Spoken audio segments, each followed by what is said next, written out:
All right, so it's the end of the year now, right? And it's time for us to actually go back and think about what we did this year, what we plan to do next year. But how do we keep track of all of that, right? So what I'm going to do is I'm going to show you the system that I use, and I'm going to give you a free template that you can use to start tracking the things that you're doing so that you can have a better idea of what progress you made, where you can improve, and then we can have more of an intentional growth, both in our business and in our personal lives. So let's go ahead and jump into it.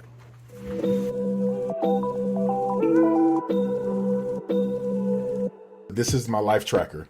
So the life tracker is housed in Notion. If you don't know about Notion, you definitely want to get hip to this. So there's going to be a link in the description below for you to go ahead and just check out Notion, download it. It's absolutely free, right? They've got some paid versions, but you can get started for free. It's just like if Google Sheets and Google Docs had a baby, right? And that baby had some superpowers is probably the way that I would describe it.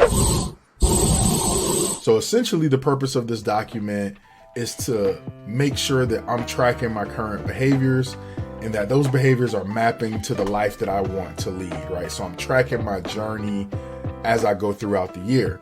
And I break my life into 9 categories, right? Health and fitness, work and business, friends and community, my personal life and my family, learning and knowledge, travel and culture, hobbies and creativity, emotions and spirituality, and then my money and my finances, right? So that pretty much covers it all.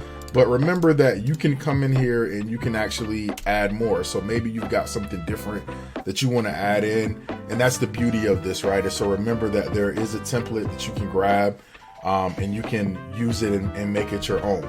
But let's drop down here. So what I do throughout the year is that I sit back and then I keep track of everything that I've done this year. So I actually mistakenly deleted this and had to, copy it from somewhere else. So the date's all the same, but essentially I'm doing this throughout the year, right? So you can see a couple of the things that I've done. I went on a backpacking trip, right? I went to Angel Investing School. And if you've been following me a little bit, you already know that I talk a lot about angel investing, and I've invested in a couple of companies this year, and definitely something that I plan on doing. When I went on a trip with my wife to New Orleans and et cetera, right? So you can kind of see some of the things that I've done throughout the year, boxing, establishing the family trust for the fam, right? Taking sketching classes, right? And what I'm able to do is I can actually come in and I can pick which category this applies to. A lot of these are going to apply to more than one, which is totally fine, right? But anyway, this allows for me to just keep track of these things.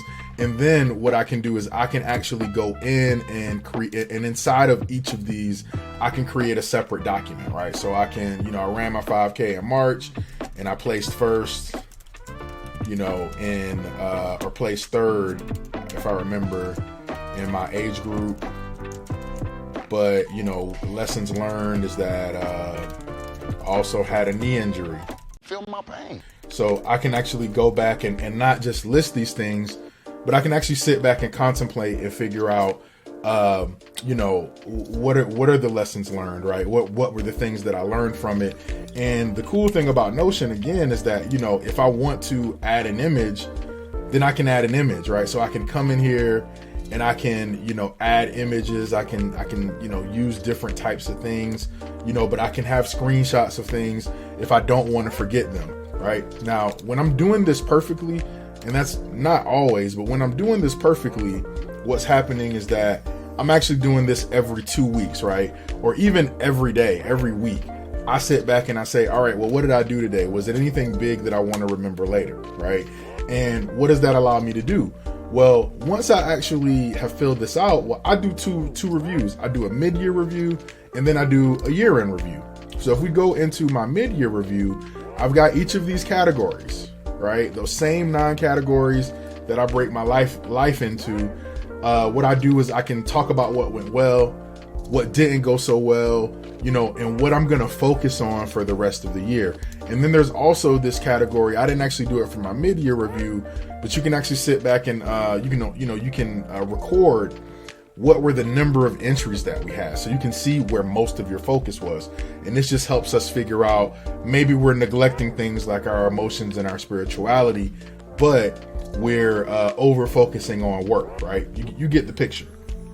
Now, this allows for me to do a mid-year review, and then I can do a year-end review too. So I do that same exact thing, right? I sit back and I figure out what went well, what didn't go well. And this allows for me to see my progress throughout the year, right? Places where I fell off. And then, you know, like most people at the end of the year, I'm figuring out what my goals are, both professionally as well as personally. What are the things that I want to do in my marriage? What are the things that I want to do as a father? What are the things that I want to do on my day job with Google? What are the things that I want to do in my business? This allows me to get a really clear picture of all the things that I've been focusing on, and if I'm actually being true to the things that I say that I want, right? So this is a really valuable tool. This was actually my first year doing it, but you can, you know, if you're a person who likes to keep yourself honest, then this is something that's going to absolutely change your life, right? It's going to allow you to be really honest with yourself. And yeah, it just allows you to kind of see, you know, we forget a lot of things over the year. And honestly, one of the more important things is to sit back and see all the wins that we had throughout the year too. So, you know, let's not even focus on what do I need to improve, but let's just look at all the things that you've done, right? When I sit back and I look at the list of all the things that I've done this year, then I can say to myself, man, I've done a lot, right? Like I killed it. Noise. That's kind of the point of this whole thing, is really just being able to have a second brain, right? And not rely so much on my own to remember, which then allows me to be stronger for the next year, right? Now, what I've done is that I've actually gone ahead and I've created a template, right? I've created a template for us to use, right? For you to use. So I'm going to put a link for the video. There will be a link for you to go ahead and grab this template. Hey, if you found this valuable, then hey, please click the like button, click the subscribe button, share it, you know, sign up for my newsletter where I'll be dropping some more tips like this. But yeah, man, thank you.